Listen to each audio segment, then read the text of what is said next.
Okay, so you've probably seen them, right? These little white discs on the arms of runners, biohackers, even your super health-conscious coworker. They're called continuous glucose monitors, or CGMs. And yeah, they used to be just for people with diabetes, but now they're kind of everywhere. So what's the deal? Is this a revolutionary new tool for our health? Or is this all just really expensive health cosplay? That's the big question we're going to unpack today. We're going to look at what these little devices actually do, why they're suddenly trending, and figure out if they're actually worth it for someone who doesn't have diabetes. All right, let's dive in. So first things first, what exactly is a CGM? Well, the best way to really get it is with an analogy. Think about the difference between a single photo and a full-length movie. You see, that traditional fingerstick test, that's like a single snapshot. It's just one data point, one moment in time that completely misses the full story. But a CGM? Oh, that's the full movie. It shows you the patterns 24/7. You see the spike after you eat that bagel, the dip in the middle of the night. You get the entire narrative of how your body responds to food, stress, sleep, you name it. And here's the tech behind it. The CGM has this tiny, super flexible little filament that sits just under your skin. It's not in your blood, but in the fluid right there. And it takes a reading every few minutes, all day, all night, and beams all that data straight to an app on your phone. So that brings us to the next obvious question, right? If this technology has been helping people with diabetes for years, why is it suddenly popping up on everyone else's arm? Why now? Well, it really all comes down to a major shift in the market. In the past, you absolutely needed a prescription. But then a game changer happened in 2024. The very first CGM was FDA cleared to be sold right over the counter. And that just opened the floodgates. The whole focus started shifting from just managing disease to proactively trying to prevent it in the first place. Okay, so let's say you've got one. You have all this data, the full movie of your glucose level streaming to your phone. What are you actually supposed to be looking for? For someone without diabetes, what does a good movie even look like? Now, this is absolutely crucial. The goal is not a perfectly flat line. That's not how our bodies work.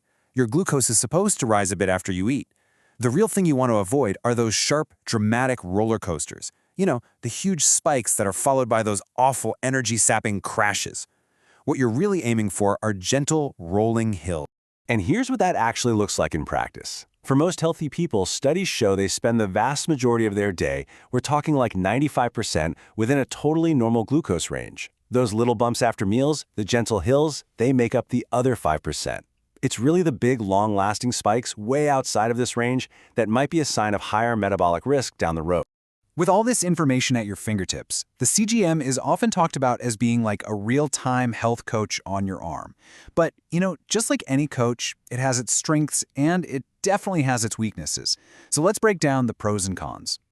On the pros side, it can be an amazing tool for personalizing your health. I mean, you can see in real time that a certain lunch is what's causing that 3 p.m. energy crash. You can literally see the impact a bad night's sleep or a stressful meeting has on your body. And maybe the most powerful part, you can see how a tiny change, like just a 10-minute walk after dinner, can totally stabilize those glucose curves, and with it, your energy levels. But, and this is a pretty big but, there are some serious potential downsides.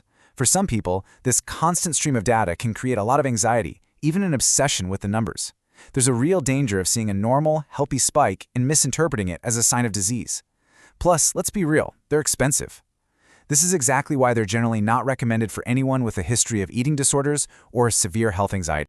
So, where does all this leave us? What's the final verdict? Is putting a CGM on your arm the right move for you? Well, the answer isn't a simple yes or no. For most people who are just curious, maybe the most practical approach is to think of the CGM not as some lifelong accessory you're stuck with, but more like a short-term diagnostic tool. Think of it like a 2-week metabolic audit to get some incredibly powerful insights into your own unique body. And here's how that audit could work. It's pretty simple, really. First, just wear it for a few days without changing a thing. Eat your usual stuff, do your normal routine. That's your baseline. Then, start experimenting.